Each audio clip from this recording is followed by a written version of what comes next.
Welcome, dear listeners, and normally I say dear viewers as well. This is John Consemulder for Healing Sound Movement Radio. And of course, we also do television. Go to healingsoundmovement.com for all other work and radio work. Go to worldpeacechild.com for our children project. This is quite a special recording because I just had my coffee. It's early in the morning here, but someone else is about to sleep and probably should already be sleeping for some hours. Mark McCandlish, go to his website, www.markmccandlish.com, Mark with a K, and then MCCANDLISH.com, so markmccandlish.com as one word. Mark McCandlish is an internationally recognized artist who has specialized in aviation and conceptual art within the defense and aerospace industries for the better part of his last 30 years, serving the needs of many of the top American corporations in this regard. His father was a 25-year veteran of the United States Air Force, and as a consequence, Mark has had a lifelong love of aircraft and aviation history. He also had a UFO sighting which occurred at Westover Air Force Base in the state of Massachusetts. But we'll talk some more about free energy and anti-gravity and zero-point energy and ether physics and scalar electromagnetics and torsion physics and you name it, because I know Mark is an expert in that field as well. And we also would like to invite him to a conference we will be doing in the future in our center. But for now, because we have a conference about chemtrails, geoengineering and HARP, and because of the time, it's quite late at your end, I'm going to say welcome to this show, Mark. Thank you very much, John. I'm glad to be with you. And thank you for taking the time at this late hour. So let's just start, not with your background. I mentioned a little bit about that. I will go into more depth in the future. But what have you experienced in the field of chemtrails, geoengineering, HARP? Of course, you have a history researching the aviation industry and the history of the airplanes. So what have you seen? At what point in time did you discover there's something else going on in our skies? I think it was around the year 2000. I began to notice that there were a number of what we call persistent contrails here in Northern California where I live. I'm about 2.5 hours north of Sacramento in the city of Redding. And I had heard a few people talking here and there on the radio and other places about these so-called chemtrails. And honestly, I was rather skeptical in the beginning. But having been around aircraft most of my life, because my father was, going from one air base to another for his duty assignments, I saw an awful lot of aircraft, large-scale bombers like the B-52 and fighter aircraft and so forth. And so it had always been my experience that these condensation trails or contrails would dissipate within 30 seconds to a couple of minutes, but wouldn't last much longer than that. But the trails that were appearing over Northern California about that time in the year 2000 were not dissipating at all. In fact, they were spreading out and becoming larger, and as time went on, they would turn the entire sky completely white. And it was a few days after a particularly heavy campaign of this aerosol spraying that the local newspaper had a headline that said that dozens of patients had reported to area hospitals complaining of respiratory distress. Yes. And so that was when I began to notice that there was something else going on besides just moisture and condensation behind jet aircraft. And I have a close friend who is particularly sensitive to any kind of contaminants in the air, and she was complaining of a metallic taste in her mouth from the air. And so I began looking at this a little bit more seriously, and I started noticing that there were a number of individuals, Clifford Carnicom in particular, who had spent an awful lot of time analyzing what these trails might be made out of. And it turned out that they were finding particularly high levels of aluminum, barium salts, and strontium, which is a mildly radioactive element. There have also been occasions where, of course, you see silver and copper iodide for cloud seeding operations. We've even documented the use of things like sulfur dioxide, and lithium. And so I began to study whatever I could find within the publications from the defense industry itself. And one website that is particularly helpful, and many of your listeners might want to check this out, is the Defense Technical Information Center website, or DTIC.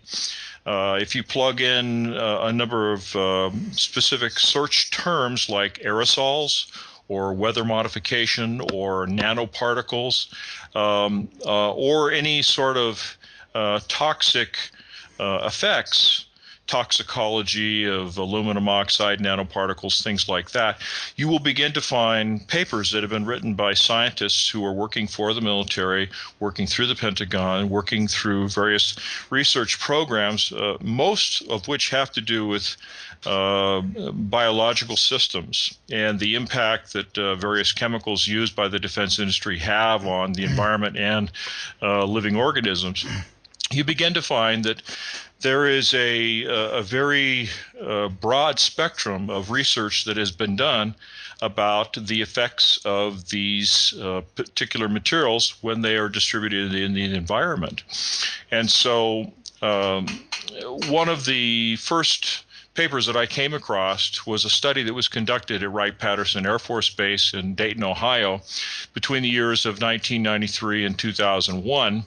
It was, I believe, it was cleared for public release in 2006, but it was about an 8 or 9 year study where they were looking at the toxic effects of aluminum nanoparticles on the respiratory systems of rats. And the title of the article, the research paper, was In Vitro Toxicity of Aluminum Nanoparticles on Rat Alveolar Macrophages. Now, that's just a really fancy scientific way of saying what are the toxic effects of aluminum oxide nanoparticles or aluminum nanoparticles on the white blood cells in the respiratory tract of rats. And now, the immune system, yes.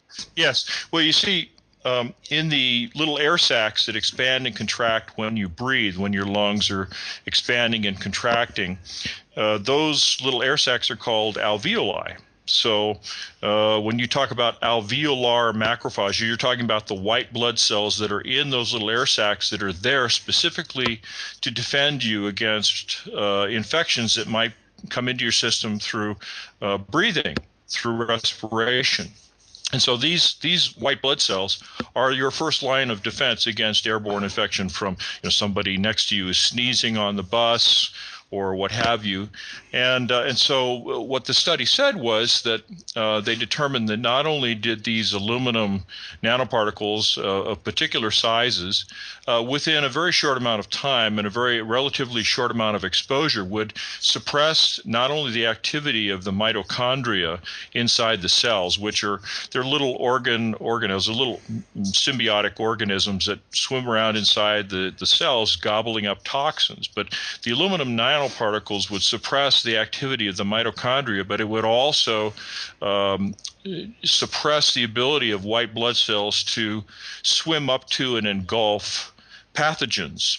Now, that process is referred to in the scientific literature as phagocytosis. Mm-hmm. Phagocytosis is like when an amoeba consumes its meal, it swims up to and basically surrounds this target and then digests it by completely engulfing it.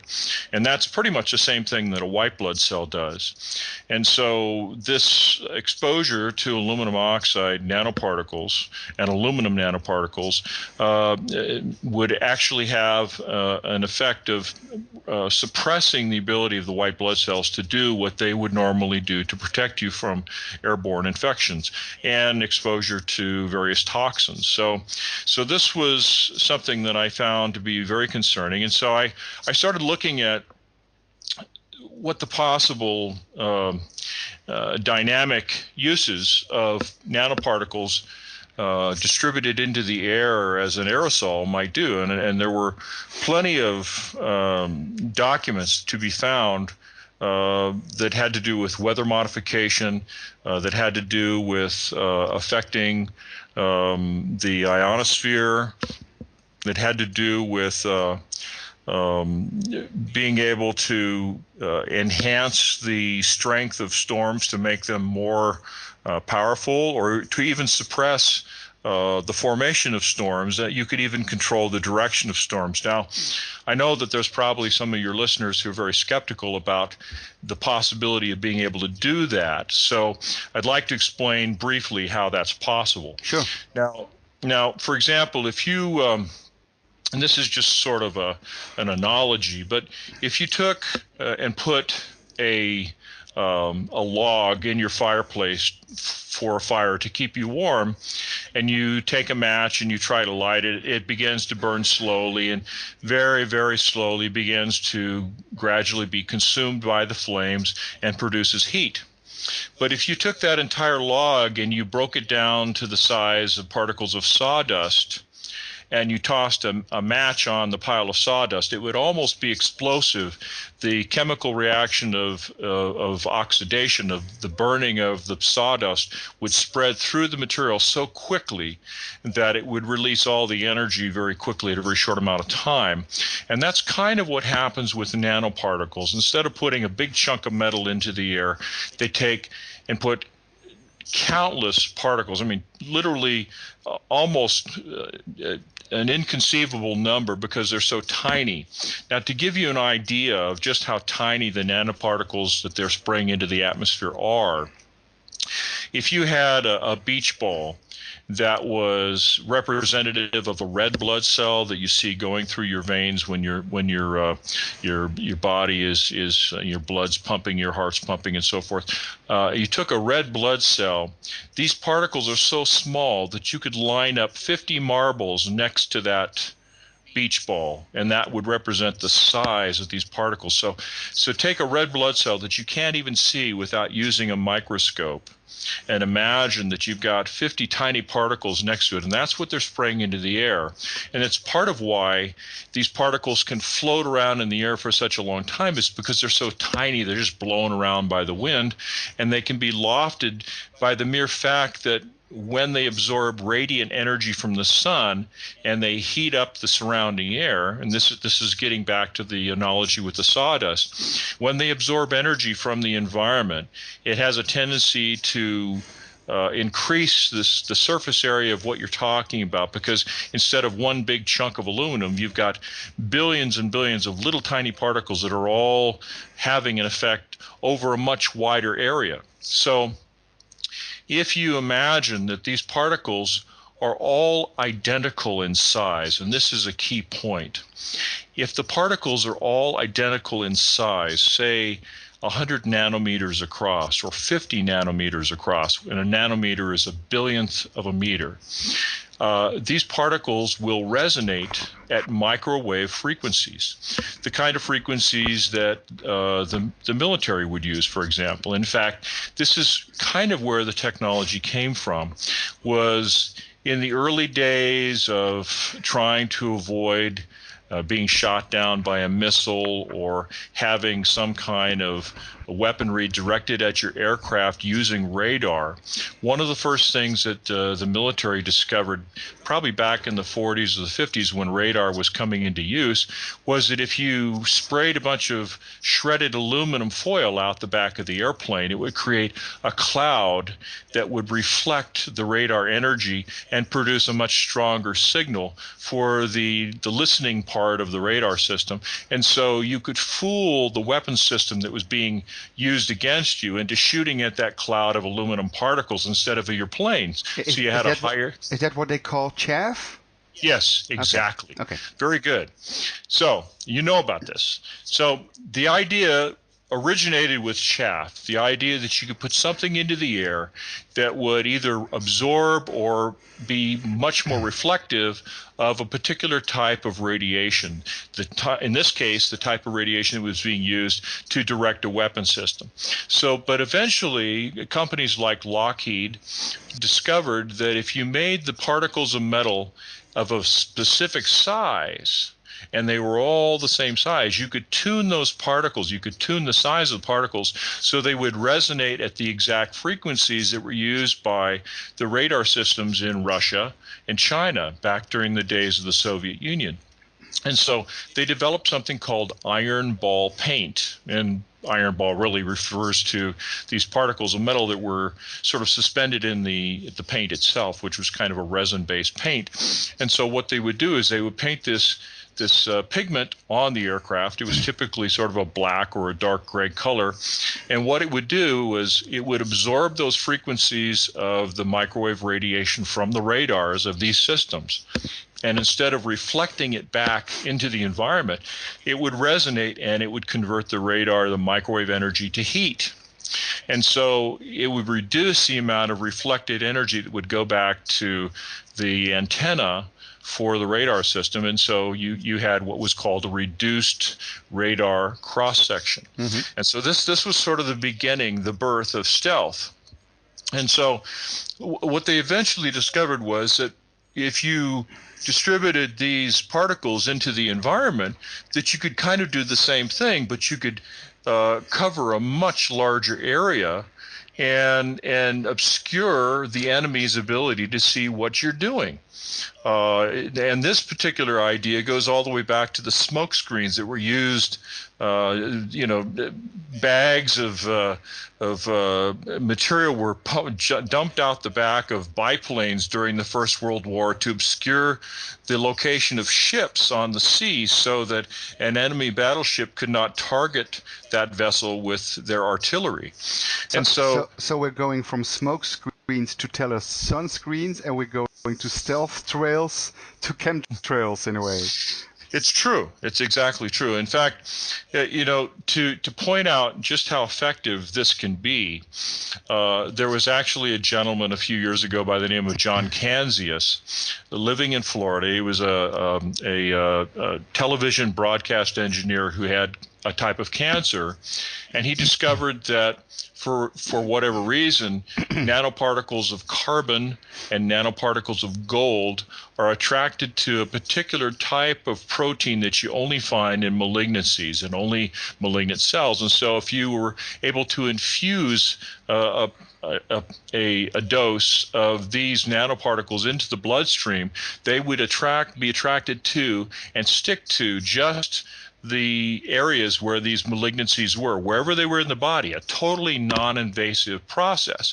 And then by exposing the patient to a mild emission of microwave radiation that was tuned to the exact size of those nanoparticles, you could heat up the tumor cells only. And at a temperature of about 135 degrees, you will kill the tumor cell.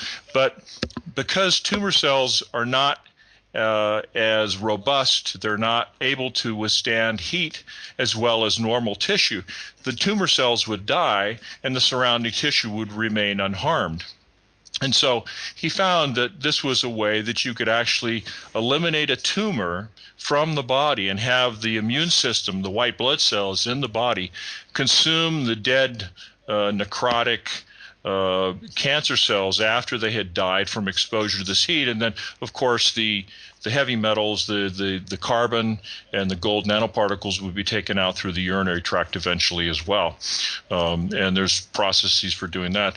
The only drawback for that particular type of system is that, of course, if you have a very large tumor or if you have a larger number of tumors, if you kill off too many of the cancer cells all at once, it'll overwhelm the kidneys and you'll go into kidney failure. So it has to be done incrementally, and it has to be done in a very careful way. But I believe that they're getting ready to start up some clinical trials on that in the near future. But this was one way of showing that if you put a lot of particles of a particular size into the environment, sprayed out the back of airplanes, that you could then broadcast a signal at that particular part of the sky, and you could cause the nanoparticles to resonate at that frequency and heat up the surrounding air. So when you look at the size of the particles themselves, the particles are small enough that they actually become what you might refer to in meteorological terms, condensation nuclei. They're so small that the water in the air will condense on these little tiny nanoparticles in the air. So then you hit them with this microwave emission, and it heats up the particles and it heats up the surrounding air, and so you form what is called a convection cell. So not only is the air expanding, but it's also rising to a higher altitude because of the temperature. And what it does is it carries all of that moisture up to a higher altitude, where of course it freezes or condenses into a powerful low pressure system. So this is one of the ways that you can actually form a storm, or by repeatedly hitting an air mass with this particular frequency of microwave energy. Granted that you have to know what the size of the nanoparticles are that were used in the original distribution of the aerosol. But if you know what that particular size or group of nanoparticles is, then you can continually loft that air mass up into the sky over and over again. You can actually sort of perform a conveyor effect, where the moisture that might ordinarily drop, say, here in California, is carried much further downrange to, say, Ohio or Mississippi or Missouri. And then if you allow it to, you can cause it to condense and drop out all at once and cause flooding. So one of the things that we're seeing here in the United States, and this is probably happening in Europe and other places as well, is that you're seeing places that ordinarily would get a fair amount of precipitation, getting rain, not getting the amount of rain that they ordinarily would be expected to. But places that are further downrange that might ordinarily not expect to see a lot of rain are getting too much. They're getting flooding. And so this is one of the ways that you can militarize and weaponize the weather, so that you can actually cause effects in the environment that can either be helpful, as in getting enough rain when you might not expect to, or getting too much. And if you get too much, of course, you get flooding. And this, from a military standpoint, of course, has a great tactical advantage for two reasons. One, it looks like an act of God, and so it's really hard to point a finger at anyone in particular and say, oh yeah, it's their fault. But what you can do is create a situation that's referred to in military circles as asset denial or battlefield denial. So the enemy is not really able to move as effectively within the environment to accomplish whatever their tactics or whatever their plans are for a particular engagement. Yes, and nature creates perfect plausible deniability, right? It really does. I mean, because people, at least for the most part, people who understand what the technologies are and what these capabilities are pretty tight-lipped about what the potential uses might be, but the general public doesn't really believe that it's possible to, send a beam of microwave radiation into the air and cause a storm to get worse or to be reduced in its severity. And there's several ways that you can do this. You can steer the path of storms, and I'll explain to you how that's possible. For example, if you have a number of planes that are going back and forth across a particular area and spreading a pretty heavy aerosol dispersal of aluminum nanoparticles, which are white for the most part when they're in the sky, highly reflective. It raises the albedo of the environment, so that you don't get as much solar radiation that's reaching the surface of the Earth. And so the air mass that is below that particular region will be much cooler. And so because it's cooler, it tends to sink and basically shrink in size. It contracts, and so the surrounding air that would be around the perimeter of this region is all drawn into that area. And at the same time, you might take another set of aircraft flying in an adjacent area that are dispersing nanoparticles that are of a slightly different size, which would respond to an entirely different frequency of microwave radiation. And this particular area, you bombard it with this particular frequency of energy so that the air mass expands and it rises. And so you also have other things like the Coriolis Effect, which is caused by the rotation of the Earth more or less dragging the air along with it as it turns, and so, or rotates. And so what happens is you see that low pressure systems in the northern hemisphere of the Earth tend to spin counterclockwise, and high pressure systems tend to spin in the opposite direction, going clockwise. And so if you have these two systems right next to one another doing this process of contracting or expanding, it's like two gears that are next to one another with their teeth engaging one another. And so you actually get this acceleration that happens between the two air masses. So resonance and amplification effects.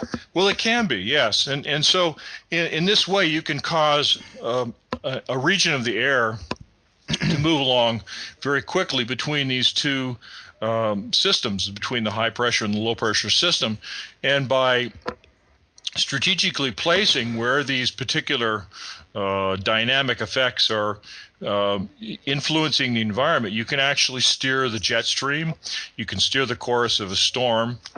If you want a storm to move in a particular direction, then you spray some aluminum nanoparticles out in front of it, which cools the air in that region and contracts. It contracts, and so it draws a storm in that direction.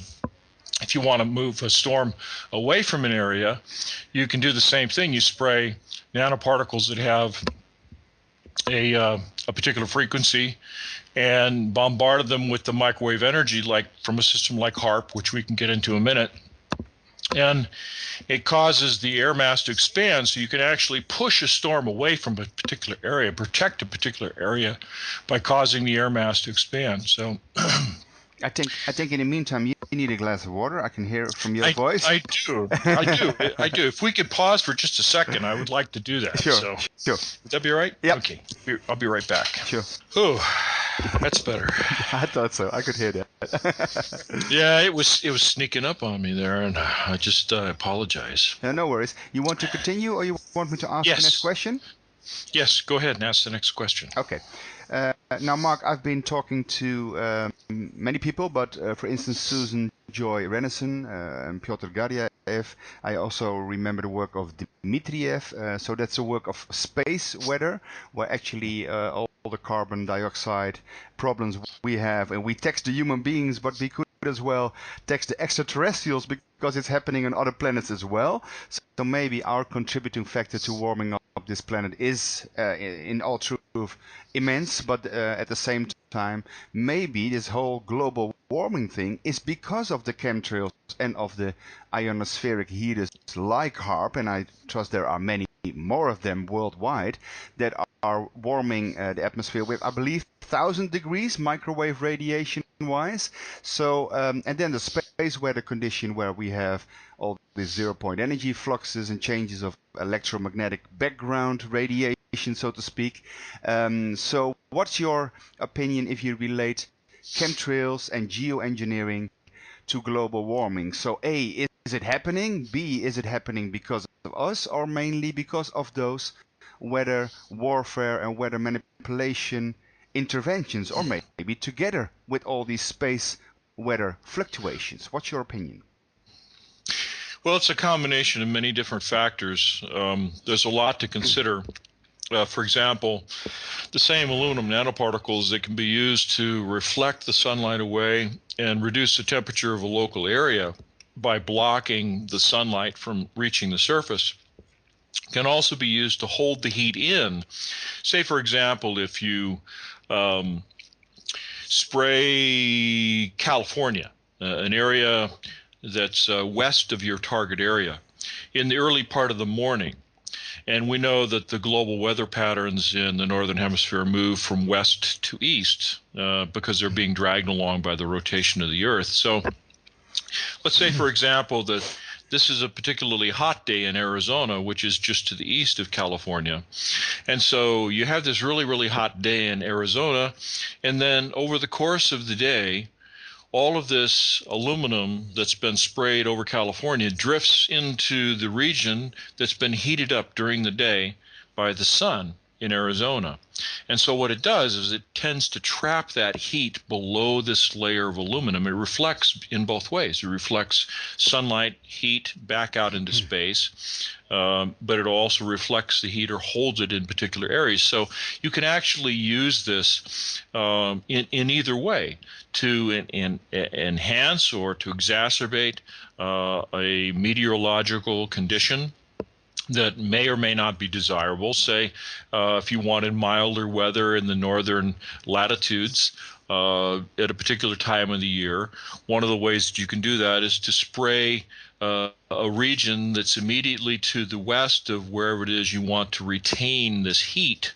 Say perhaps your desire is to melt off a lot of the polar ice cap at a particular time of the year so that the sweet crude oil deposits on the sea floor are much easier to get to when the temperatures are a little bit easier to take, and you can move ships into the area to harvest this oil, floating oil platforms and so forth. In fact, even the Russian military has been sort of staking out a lot of the North Sea areas, the Arctic Ocean, that are being freed up in the summertime by these warmer temperatures. Now, there's a little bit of an explanation required to understand what's really going on with some of these different processes. For example, in the Atlantic Ocean, you have the Gulf Stream current along the eastern coast of the United States, which goes from the equator where it's really warm, and it moves north towards Greenland, Iceland, and of course it's responsible for helping to keep milder winters in Europe because of this warm current that comes up the coast of the United States. But what's happening, though, is because the average global temperatures are much higher in the summer than they have been over the previous century or so, you're seeing a tremendous amount of glacial ice and snow that's melting off in the Arctic, particularly in large land masses like Greenland, for example. And this ice and snow, of course, is condensed, or I should say desalinated water. It has no mineral content to it, and so its specific gravity is much lower than seawater, which has all the minerals dissolved in it that gives it the salty taste. So what happens is the cold, fresh water that's coming from the snowmelt and the melting of the glaciers in places like Iceland and the Arctic and Greenland, these areas are pushing this fresh water out into the ocean, and because it's very cold and because it has almost no mineral content, it's floating on the surface of the ocean because it has a lower specific gravity. It's more buoyant, essentially. And so what happens is the warm, mineral-laden currents or water that's coming from the equator is much heavier because it has a higher mineral content, it's have a higher specific gravity, and so the cold fresh water on the surface is causing the Gulf Stream current to subduct. It's causing it to go down to the ocean bottom, and it's beginning to sublimate and melt off the methane hydrate deposits that are on the sea floor in the North Atlantic, particularly in the Labrador Sea, which is between the northern part of Canada and Greenland. And so what you're seeing is that not only is the problem with carbon dioxide and global warming being exacerbated, but methane itself, when it gets into the atmosphere, has a much higher ability to retain and hold heat in the atmosphere than carbon dioxide does. And so it's much more harmful in terms of what damage can be done with global warming. But the sort of the one thing that would cause people to think that global warming is a hoax and there's nothing really going on is the fact that this cold mass of fresh water that's in the North Atlantic from all this melt-off in the summertime is producing much colder surface temperatures. And what happens is that the air masses that flow across the North Atlantic that are exposed to this cold water cause a much higher level of condensation. You see much more precipitation and cold storms. You see colder winters throughout Europe and the northwestern part of Russia in that area. And so people say, well, the weather is so much colder in the wintertime, there couldn't possibly be something like global warming going on. But it's really just a temporary effect, because in the long run, the cycles are going to oscillate towards much hotter summers and much colder winters up to a certain point. And then, just like these little experiments we did in school, in our science class, where they talk about the latent heat in a glass of water with some ice cubes, once you get to a certain threshold point, all the ice melts very quickly. And once that happens, you're going to see a dramatic rise in sea level. So, non-linear tipping points, so to speak. Yes, exactly.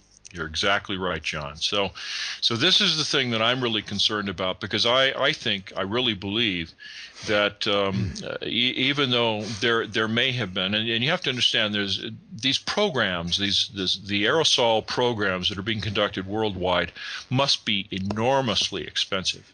They must cost hundreds of millions of dollars, not just in the cost, the operational costs of all the aircraft that are involved, but just the production of nanoparticles alone, since the early 1990s, has gone from a multi-billion-dollar industry to billions of dollars annually. If you start looking on the internet for the companies that are responsible for producing nanoparticles of different sizes and different kinds of materials, you'll find that the science and the research into what these particles can actually do is expanding exponentially. In fact, they even have different kinds of nanoparticles that have a core of one kind of material and an exterior of something else, like something called the oxide-coated nanoparticles of aluminum oxide. And so one of the things that you find, one of the papers that I located was a presentation put forth by some researchers for NASA, the National Aeronautics and Space Administration here in the United States, that described taking different kinds of propellants, not only for rockets and military weapon systems, but also for aircraft, and using silica aerogels, which are extremely lightweight, and combining them with metallic nanoparticles. And by choosing carefully which kinds of materials you use, for example, putting strontium, which is used in pyrotechnics, and barium salts, which are also used in nanothermate, which are high-temperature explosives, like the kind that brought the World Trade Center down. And as far as I believe, that they found the residue from these particles, these materials, in the debris of the buildings. But you put this and aluminum oxide nanoparticles, or oxide-coated aluminum nanoparticles, in jet fuel itself. In one case, 40% by weight, but usually less than that. What you find is these nanoparticles are so tiny that when they are brought into the combustion process, they essentially vaporize because they absorb so much of the heat from the reaction, but they also release all of the oxygen into that reaction, so they make combustion much more efficient. And the gelation, or the gelating, the silica aerogels that they put into these fuels are intended to reduce the amount of sloshing around in the fuel tank that you see. It helps to control the progression of a fire in the aircraft if there's a crash or a mishap of some kind. But there's other advantages that you see with this particular kind of process. When you put aluminum oxide nanoparticles and some of these other chemicals into these gelated and metallized fuels, you find that because you're more or less carrying an oxygen supply right in the fuel itself, albeit completely inert, what you're allowing is you're allowing the aircraft to be able to fly to higher altitudes where there's less oxygen in the environment itself. And so you don't have to rely entirely on how fast the aircraft is going or how much air you can gulp into the engines, because you're introducing the air into the combustion reaction that produces the thrust right in the fuel itself. So you're almost surfing the ether wave, so to speak. Yes. Exactly. I mean, in fact, this is probably the kind of thing that would allow aircraft like the top secret Aurora aircraft to operate as an air-breathing aircraft at much higher altitudes, 75, 85, 100,000 feet or higher, where you don't have a lot of air. And those particular aircraft rely on high speed to be able to gather up enough oxygen to sustain the combustion reaction that gets them going so fast. But in the case of a conventional aircraft, the only real difference that you have to be concerned about is that the control surfaces, the flaps and the ailerons and all the rest of it that are on the wings and the tail and so forth, they have to be a little bit larger to be able to maneuver the plane where the air is so much thinner. So like some of the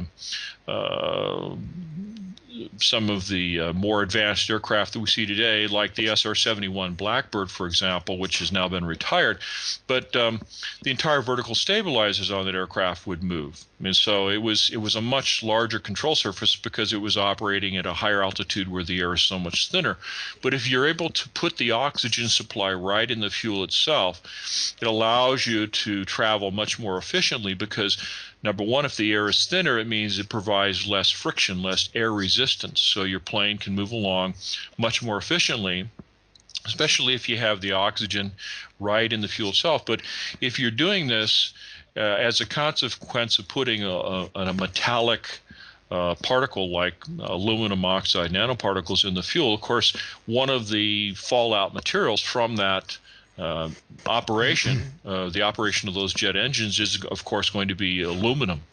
Now, most people are not familiar with this, but one of the things that you have to do when you're welding aluminum is you have to be able to shield the flame, so to speak, of the welding process with an inert gas rather than something that has oxygen in it, because it's like heliarc welding.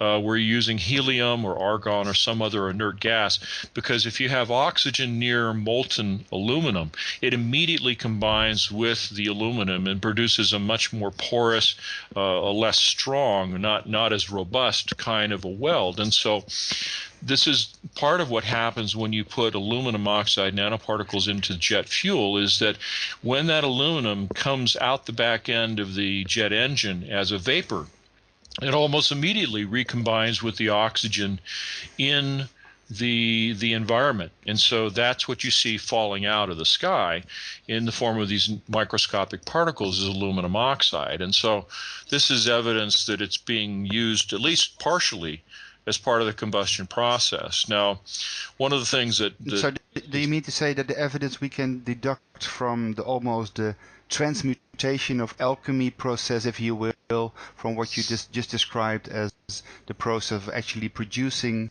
aluminium and the way it's being used now?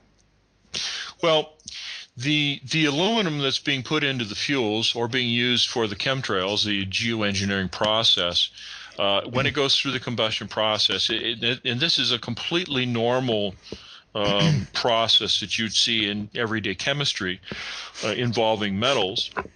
It's not any kind of an alchemy sort of a thing, so to speak. It's just basic science is all it really it's just is. chemics. Yes. But you have to remember that this is one of the reasons why aluminum oxide nanoparticles, along with sulfur and iron oxide and some other things like barium, are used in nanothermates, the kind of explosive, high-temperature explosives that are used to bring down skyscrapers in controlled demolition. Because when those explosives are set off, they release so much oxygen so quickly that the temperatures become very, very hot, like an oxyacetylene welding torch. And this cuts through the steel beams very quickly in just a fraction of a second, and that's what allows the building to collapse straight down into its own footprint. Now, the problem is, of course, that when you're spraying this stuff in the air because you want to control the weather, or you want to steer a weather system, or you want to be able to manipulate where the water will go, where it will fall, where it will not fall, one of the problems is that the aluminum oxide that's getting into the environment is small enough, the particles are small enough that they're being absorbed right into the plants.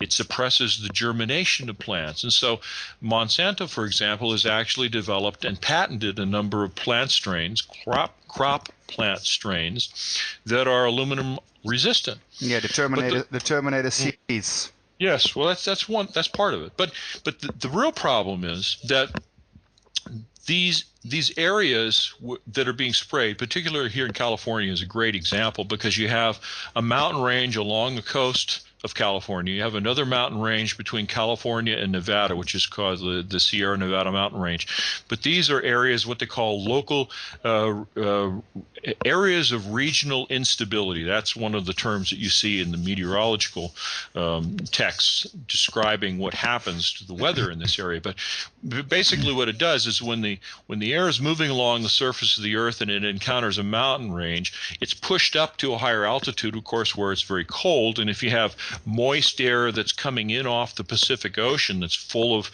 lots of humidity, it's pushed up to a high altitude, so you generally expect to see clouds forming above those mountains, very often lenticular clouds that look like flying saucers and all the rest of it. But you see these cloud formations that begin to form there. Well, this is exactly where they're also seeding the clouds with these aerosols, because it churns everything up, and so you have a better distribution, so to speak, of the particles into the atmosphere. And then, of course, when the air mass encounters the second mountain range of the Sierra Nevada, which is just to the east of us here, you see the same thing happening again.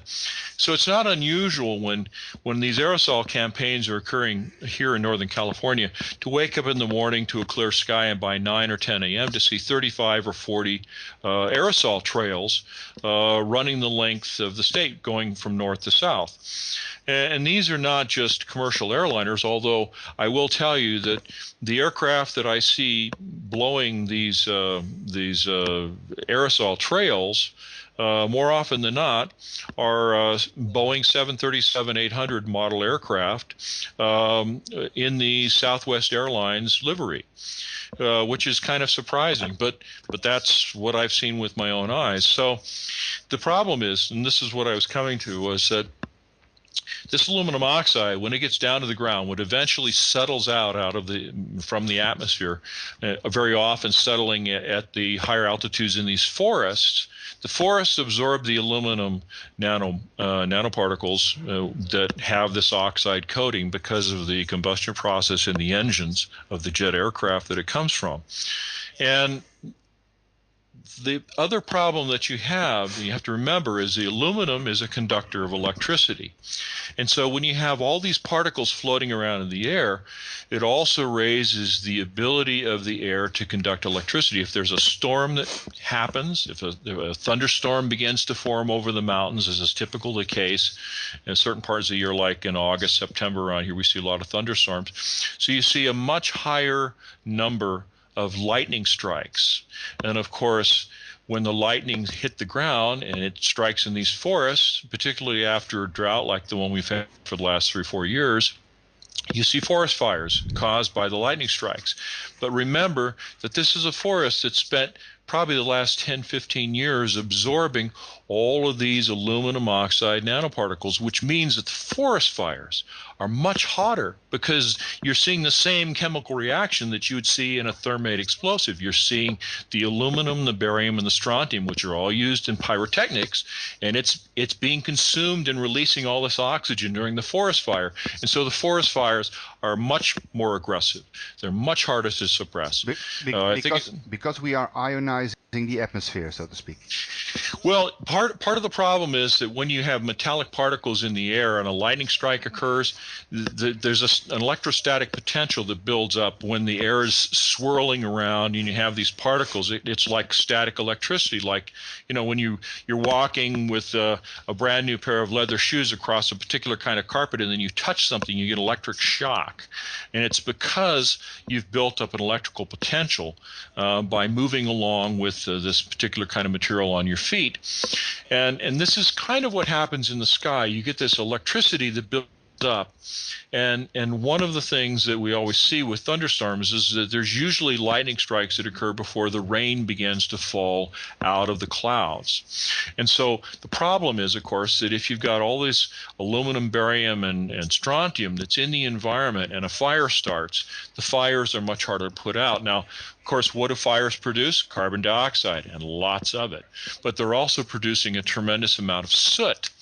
Now, there's a scientist by the name of Jason Box who's been part of a research project up in the Arctic for the last almost a decade, I guess. It's called the Dark Snow Project. And his theory is that these fires, one of the things that we see because of the prevailing weather patterns is that the soot from these fires is being circulated up into the Arctic, and it's actually reducing the reflectivity of the snow. So the snow is now melting at 3 times the rate that they thought it was before. It's melting 3 times faster. And so this, of course, is a big problem. And so you can imagine that if someone, with the international or the Intergovernmental Panel on Global Climate Change looking at this saying, well, geez, we're seeing all this carbon in the Arctic, we've got to put more aluminum oxide out there to reflect more sunlight to keep the temperatures down. And in effect, what they're doing is they're exacerbating the problem because it's going to cause more forest fires, it's going to cause hotter forest fires, and we'll see more carbon dioxide and more soot in the Arctic as a result. And so by messing around with this is because they do not completely understand the dynamic and organic and nonlinear feedback loops nature provides? Well, you may be right.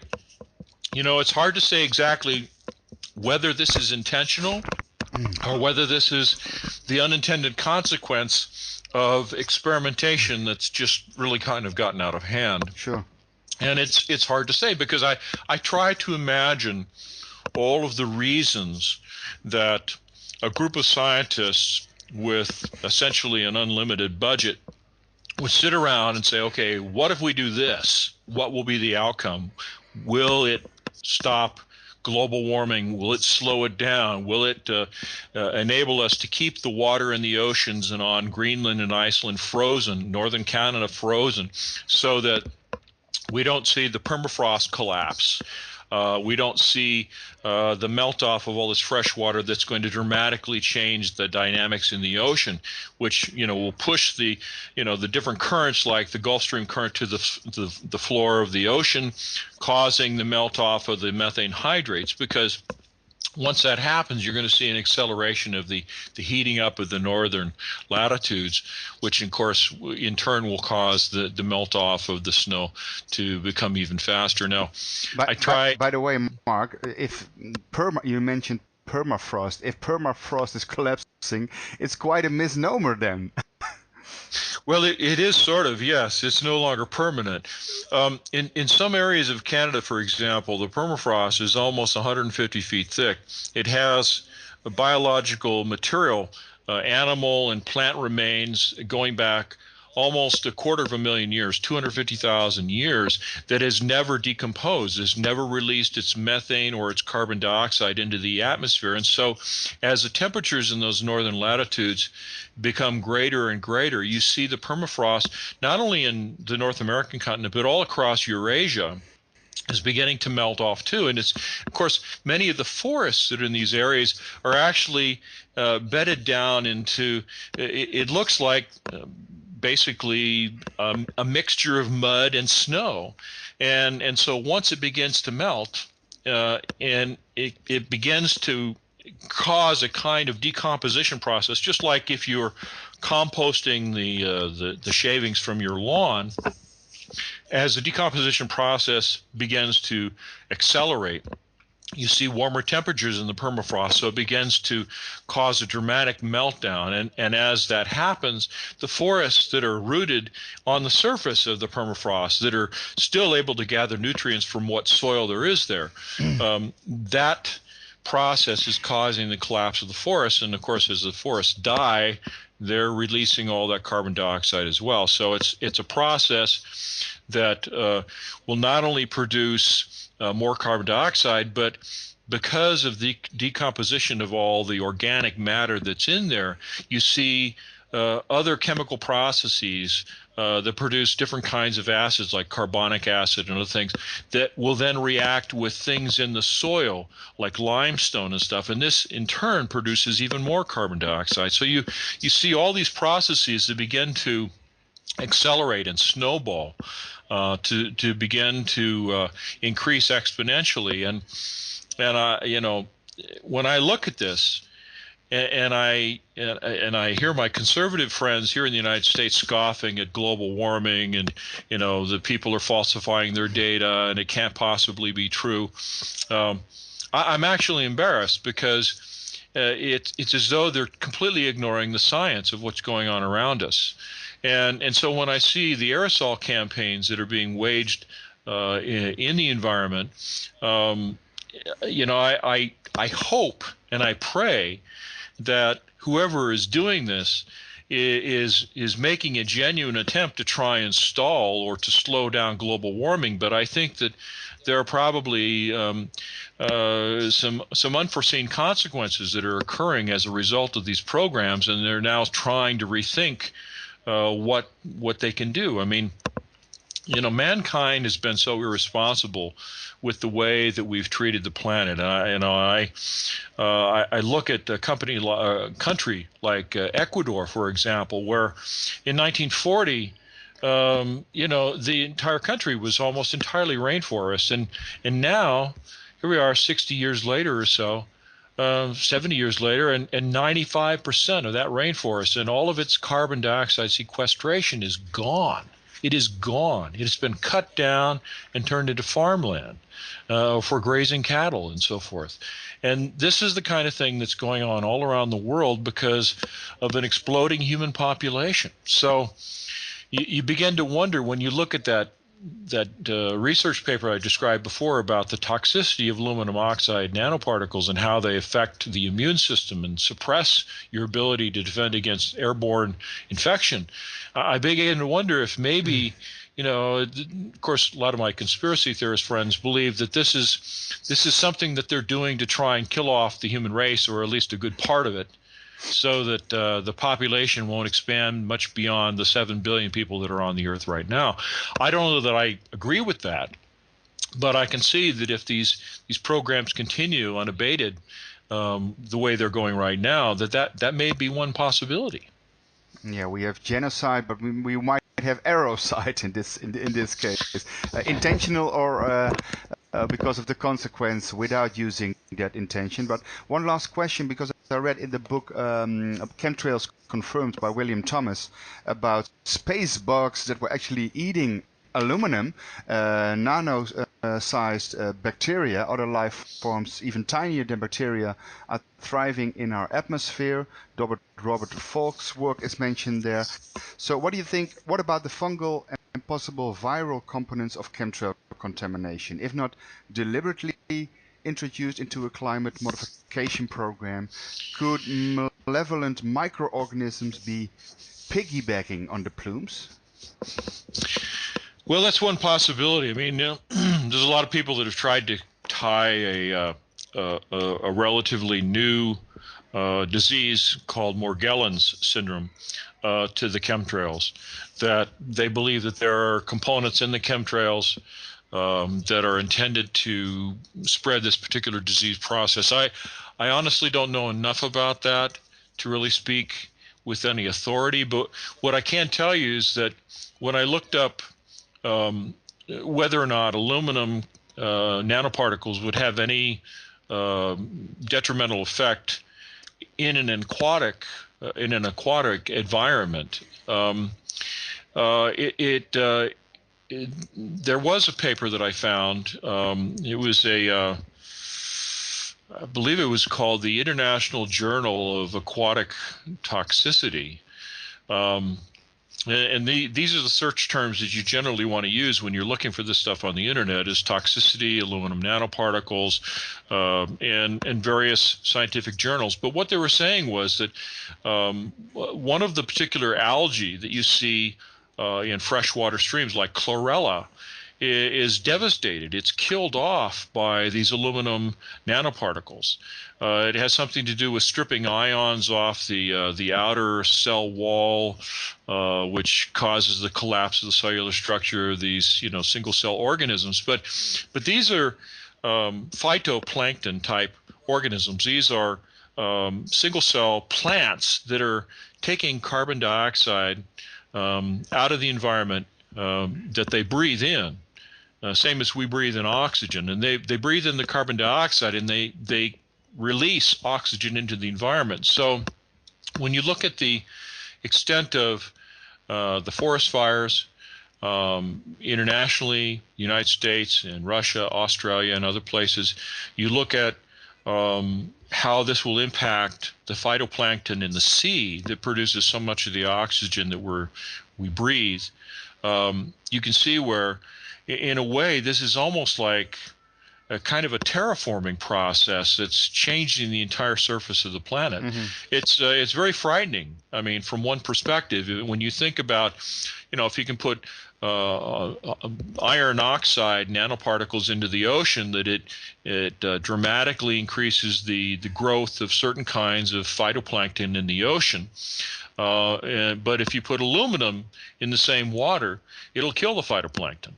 So these are things that, and I'm not really sure that it is a good idea for anyone to be experimenting with things on the scale that we're seeing right now worldwide.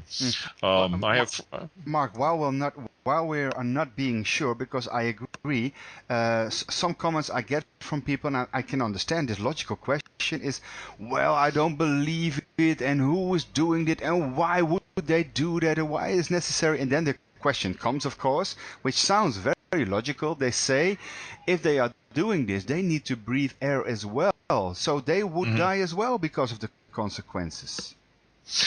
Well, that may be true, except that I can certainly imagine that there is a very select group of people with a tremendous amount of funding behind them that could build environments that are perhaps underground and are completely shielded from the problems with the environment on the surface of the planet, with entire systems that are able to recycle water, to split the water molecule into oxygen, pure oxygen, and hydrogen, using the hydrogen for fuel. Then, of course, in the combustion process, the hydrogen and the oxygen recombine into water, which you can then use for other things. So, it's entirely possible to create self-contained environment or environments, large environments that exploit this kind of a system that could be completely isolated from the surface for perhaps even decades, if that's what is needed. But I have to believe that, as you were saying, that their kids breathe the same air as our kids do, and you would hope that that the end result would be one which staves off global warming, at least until some of the activity on the sun seems to calm down, because I think that there does seem to be a connection between what's going on with the sun and the amount of global warming that we're seeing. But I also think that the widespread use of fossil fuels and burning of coal in places like China, that this is having a very big negative impact on the environment as far as the production of coal. Yes. I mean, I have a friend who's a time analyst who travels with some regularity to China. He's been to Beijing on other occasions besides when the Olympics was going on over there. And he said that most days when you're in Beijing, he says the air pollution from cars and from coal burning power plants is so bad you cannot even see the buildings across the street out your office window. That's how bad it is. So that should give you some idea. I mean, people, it's not unusual to see people wearing some kind of breathing protection when they're walking around town outside. And so this is what's going on in countries that are not seeing the same level of development that we have in parts of Europe and the United States and other locations. But I think that sooner or later, all of that material, that pollution, whatever it is, gets distributed throughout the whole environment. I mean, if you look at all of the oil fires that happened during the first Gulf War, that were set off as a sort of a strategy to slow down the progress of the Americans and their allies in the Persian Gulf War. Some of those fires burned for the better part of 6 to 9 months before they were put out, released a tremendous amount of carbon dioxide into the air, and it affected the weather worldwide. Just like the Mount Krakatoa down in Indonesia in the early 1800s produced the potato famine across Europe, because it reduced the amount of sunlight that was reaching the surface of the earth for a number of years. People starved to death because of that volcanic eruption. So you can see that it's possible to put things into the air that will have dramatic impact on not only local areas, but areas that are completely around on the other side of the planet eventually.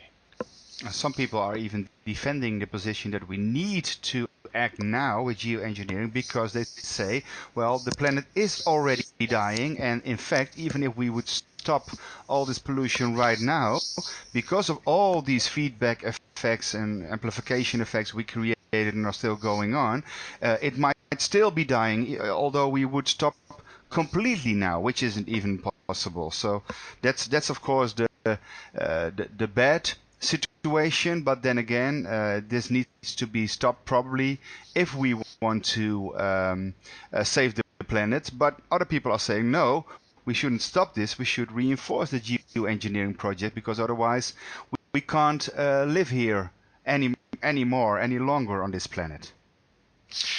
Well, I think that it may be a matter of just finding the right kind of materials to put into the atmosphere. For example, silica, in the form of nanoparticles, but polished little spheres, would almost be like the little tiny microspheres that they put in that reflective paint that's on the highway. It would be very reflective of sunlight, and yet silica, of course, is almost completely inert in terms of its effect on the environment when it drops out of the sky. And so that would be the kind of material that I would advocate if you're going to do this sort of a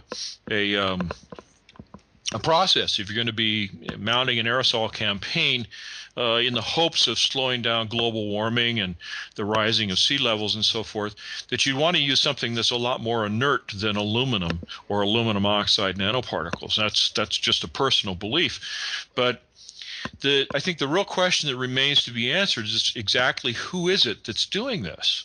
Mm-hmm. And I haven't seen a satisfactory answer to that question. I mean, there's a lot of evidence to suggest that of course the military has found all sorts of applications for this kind of thing, as I pointed out earlier. But you would have to believe that in order for this to be going on worldwide, that there has to be kind of an international consensus on the part of not only the leaders but the scientific community, that there's something about this process that someone finds desirable. Otherwise, they wouldn't be doing it. They wouldn't be spending billions of dollars a year on this stuff. So, that's that's kind of my observation with what I have in the way of information right now.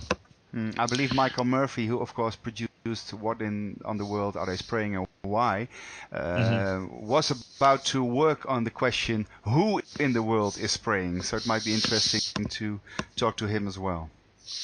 Yes, I would suggest that if you have the opportunity that you do talk to him. And I would also like to suggest that you speak to my personal friend Dane Wigington, who runs. I just interviewed him 2 days ago.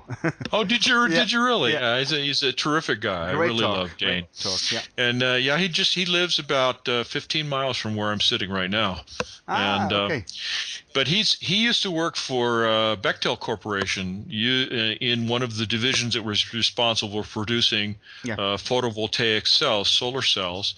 And so his entire house, he lives off the grid, so to speak. He's not connected to the local power system, and his house is covered with all these photovoltaic solar cells. And he has said that when these aerosol campaigns occur, that he sees as much as a 60% reduction in the amount of electricity that he's able to get from his solar panels. Mm-hmm. And that, so it also makes you wonder if there isn't some sort of ulterior motive on the part of the power industry to make sure that solar power isn't something that takes off and becomes very popular.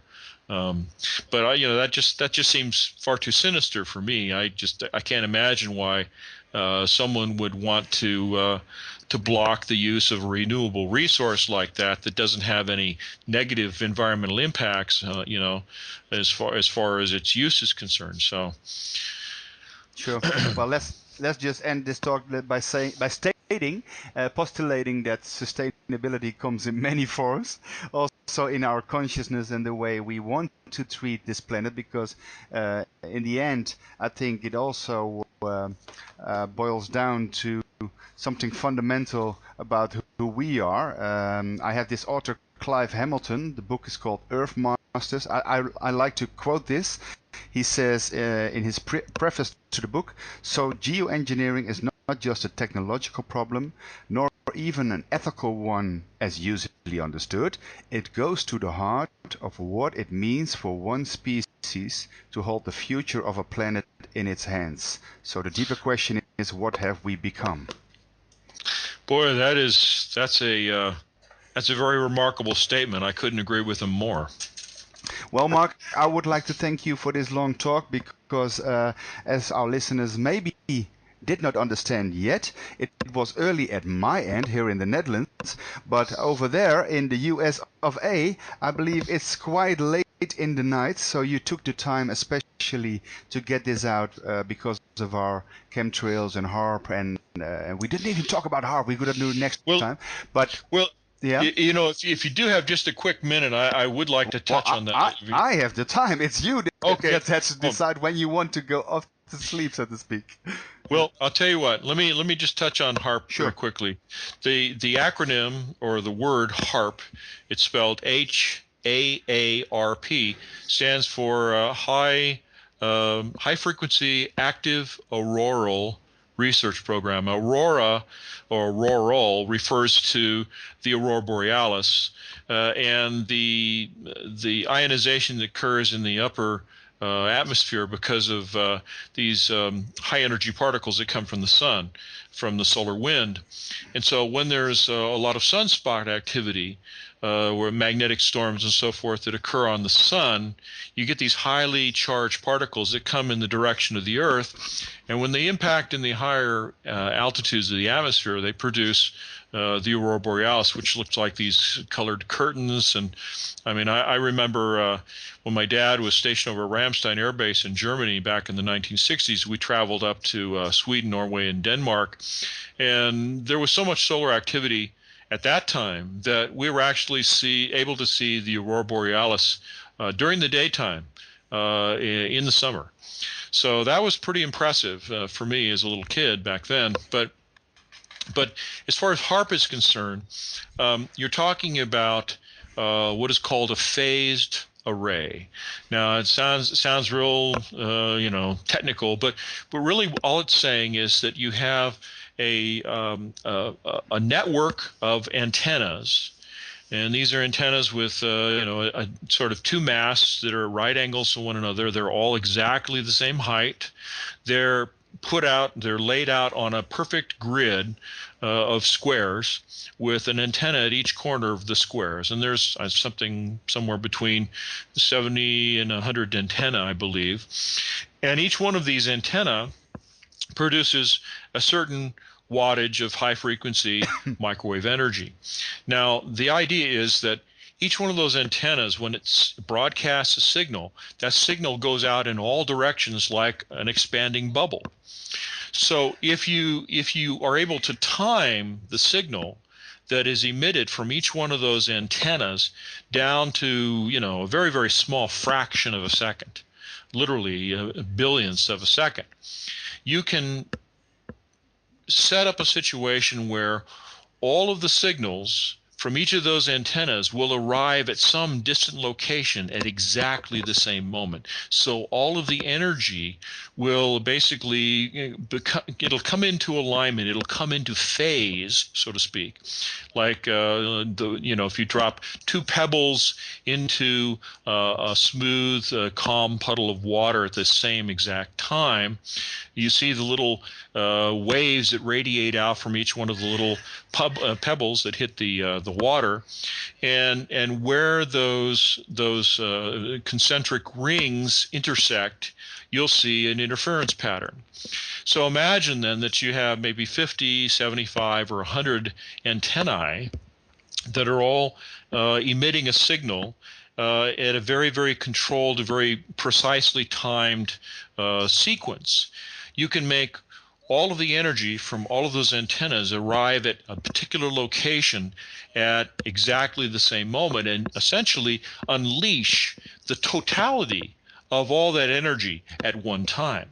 Now, this becomes very important when it comes to controlling weather. For example, if you want to heat up the ionosphere by putting an electrical charge into the environment using a system like this, or by heating up the atmosphere by having all of this energy arriving at a particular location at the same moment, that would be one thing. You can actually, even in the patents, it describes the ability to alter the path of intercontinental ballistic missiles by causing the ionosphere to raise up to a higher altitude that's not anticipated by whoever may be launching the weapon system.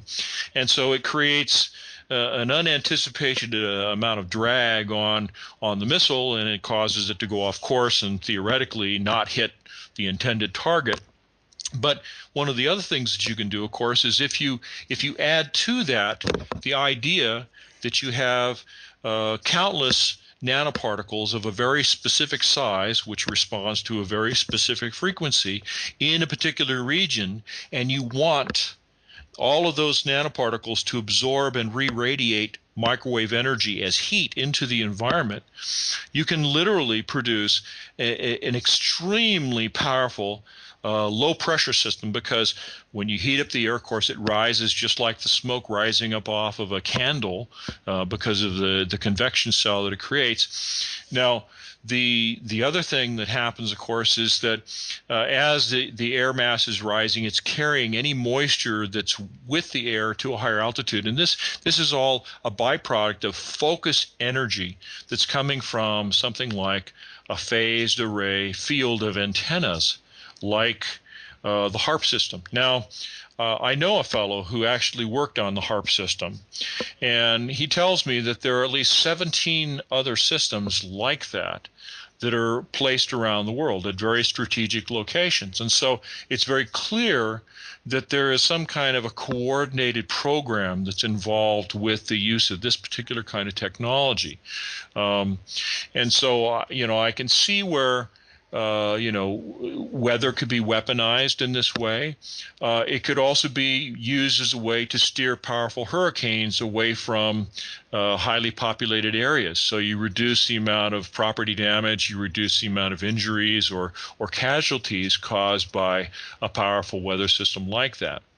You could even use it to suppress the activity in, say, a hurricane, for example.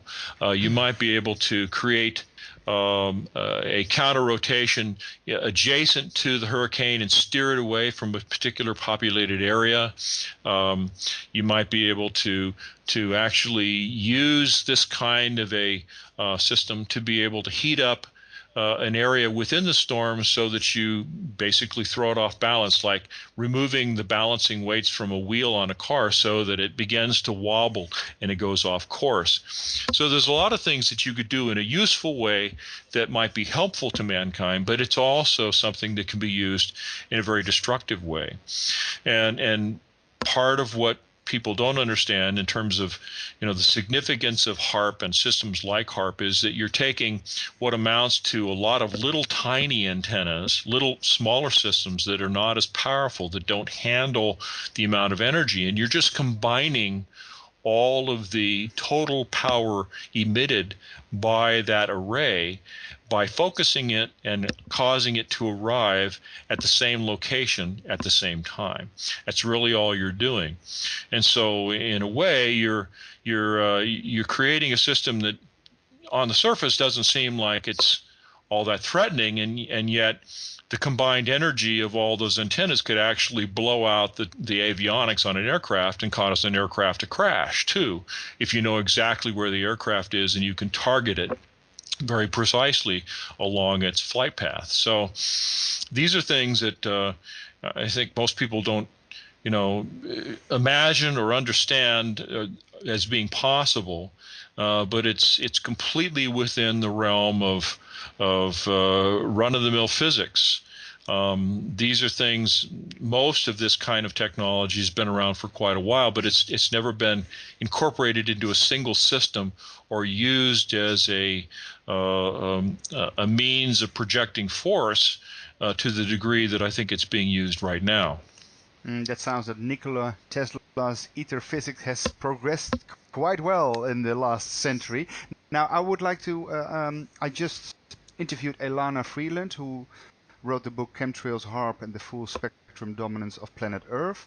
And I'm reading right now the book Weather Warfare, the Military's Plan to Draft Modern Nature by Jerry E. Smith. And in that book, it also talks about HAARP and the microwave energy and the amplification effects, and also some links to Thomas Bearden's work, scalar electromagnetics and so on. But he talks about maybe unnoticed, unseen collateral damage.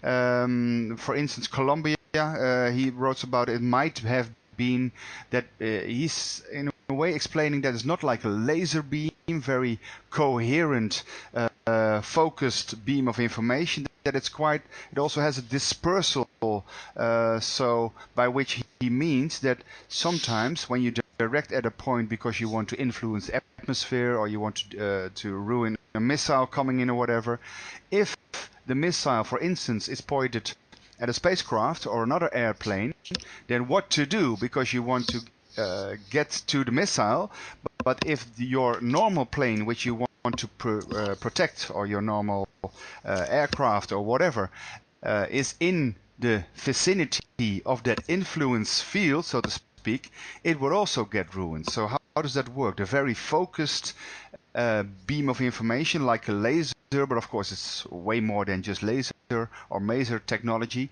and the fact that you might also hit airplanes or special craft you would like to protect the incoming missile from.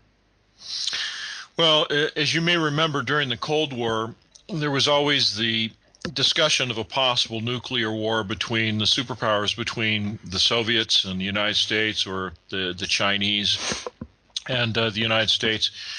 And so a lot of the aircraft that were used by the military had electrical systems that were shielded to protect them from the electromagnetic pulse that would be produced by the detonation of a nuclear weapon.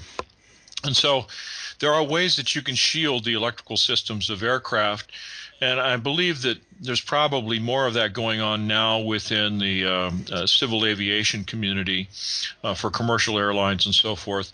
Not so much for smaller aircraft, but for larger commercial carriers, because many of these same aircraft eventually see application in the military. For example, the Boeing 707 passenger jet was essentially the same platform that was used for the Air Force throughout the 60s, or the 70s, even into the 80s, and a little bit later for air-to-air in-flight refueling as the KC-135. So, you have to understand that there are ways to target an individual aircraft in a particular area, but when you're talking about a system that has a much greater regional influence in the environment, like the HARP system, and combined with aerosols of different types, I don't think you're going to have that degree of precision in terms of being able to destroy a particular aircraft unless the aircraft itself is isolated well enough that using that particular kind of a system would be effective in taking it down. So I hope I answered your question. I think so, and I think a lot more. There's one question, really the last question. You wanted me to continue with the hard thing, so don't blame me. But there's one practical question. I think the answer can be quite short. What kind of planes, if we talk about chemtrails, of course, do you think they are using? Just military planes, but also commercial planes, or?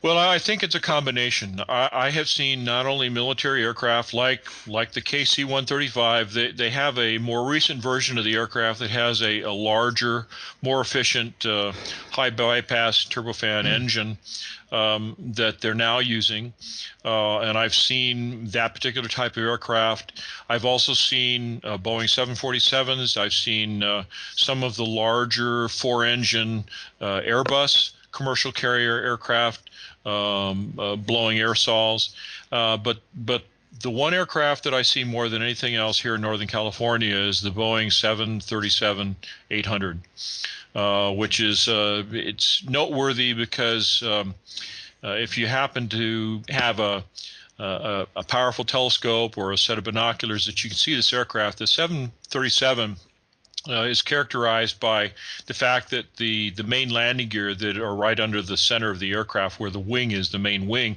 when those landing gear, I should say, are retracted into the fuselage of the aircraft, you can still see part of the tires exposed on the underside of the aircraft.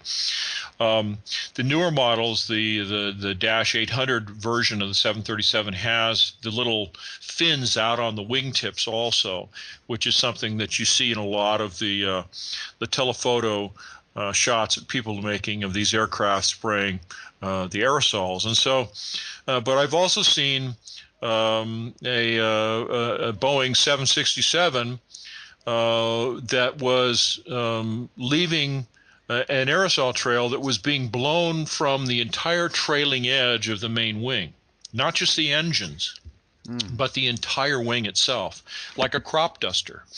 And that, for me, was the one final piece of evidence that I needed to see to establish in my mind anyway that this isn't just something that's a phenomenon with the heat of the engines and the moisture in the air and that kind of thing. This is something that's being added to the atmosphere by a system in the planes themselves. Yeah, in that case it was very obvious. Is the reason they can keep this secret because mostly the planes that are spraying the aerosols are military planes? Well, no, I think that in reality, I think that the vast majority of the aircraft that I've seen producing the aerosols appear to be commercial carriers. And do the pilots know, or maybe it's just putting in? I don't see how they cannot know. I don't see how, particularly a seasoned pilot who's been flying for a decade or more. I don't see how one of these pilots can look at what's coming out of the aircraft that are flying out ahead of him, maybe at a slightly different altitude, can look at what's going on and not wonder if there isn't something just a little bit unusual about a condensation trail that does not dissipate, but in fact spreads out and becomes an entire cloud formation all by itself. The thing that makes the problem so much greater is what you were mentioning before, John, and that is what they call plausible deniability. Mm-hmm. The idea that during the Second World War, for example, the Boeing B-17 bombers that flew over Europe on the different missions would leave these tremendous long condensation trails, and part of that was because you're talking about turbocharged radial engines that had water injection, and so there was actually a lot of steam being produced inside the engine to extend the range of the aircraft by injecting water as part of the induction charge that was going into the engines. And so that was truly an example of condensation trails that hung around for a lot longer by virtue of the fact that they had water injection. The C-5A Galaxy, one of the largest aircraft in the world, in fact uses water injection as part of the operation of its engines. So there are systems that will produce condensation trails that last for a long time, but you shouldn't see a trail that lasts for hours. Or becomes larger over time, or as it's being dissipated by the winds at altitude, that it actually spreads out in these sort of striated, like strands of cotton being torn across the sky. There's some evidence that there are polymers that are being added to these aerosols that are used to keep the nanoparticles lofted in the air for longer periods of time, up to 2 weeks in some instances, from what I've read. Or angel yes. hair? Yeah. Yes.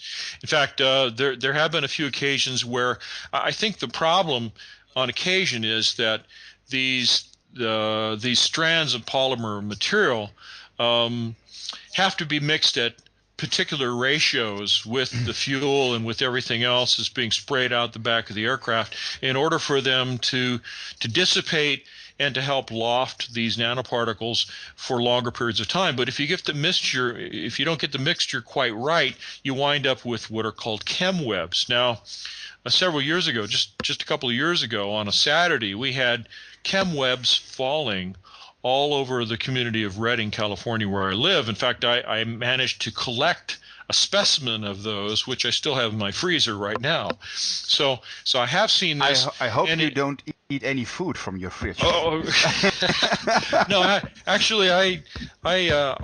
don't really eat much from my own household at all, mostly because there seem to be a lot of people that are not real happy with the fact that I've spoken out on some of the topics that I have, and so I always consume my food somewhere else. I understand.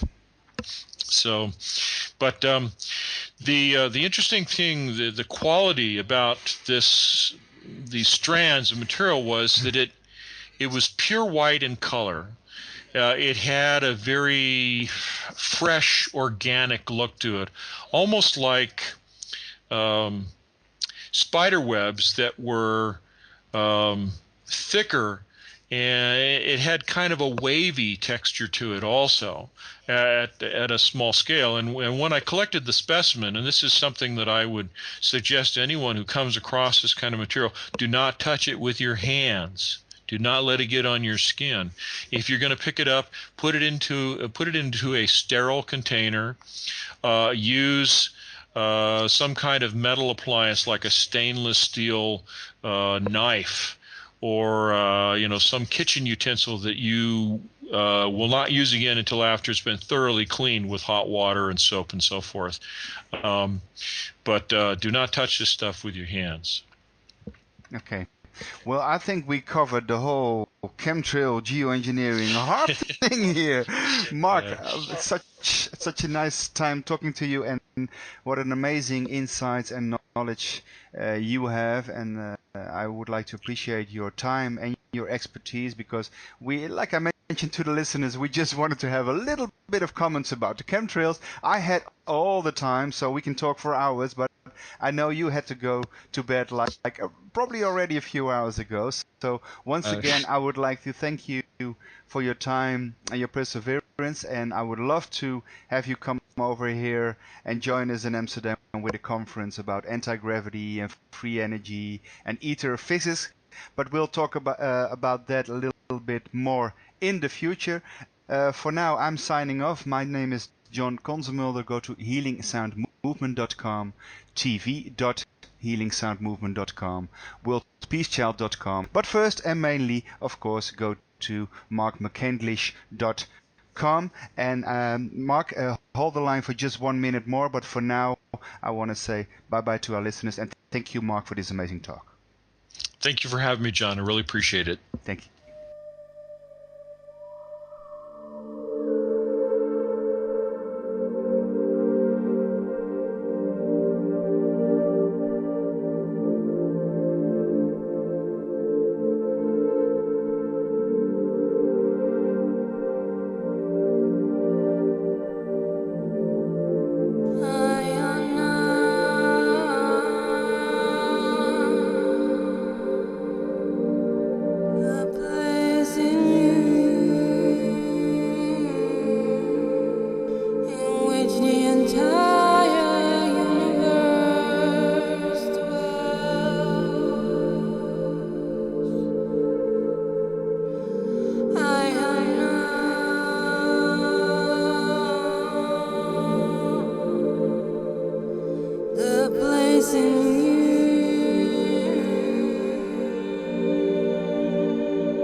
Which